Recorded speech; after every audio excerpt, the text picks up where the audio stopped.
உலகை எழுப்பும் ஞாயிறு அங்கே குடியிருப்பான். அவன் ஆனை முகத்தனின் அடியவர் மனத்தில் ஒளியாய் வந்து கொலுவிருப்பான்.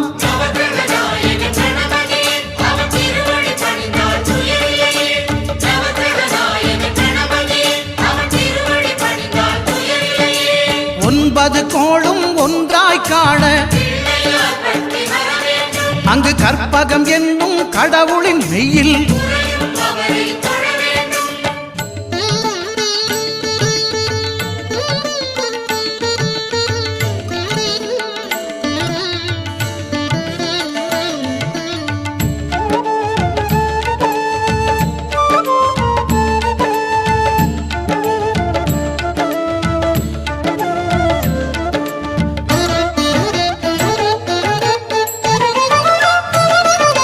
திங்கள் பகவான் திரு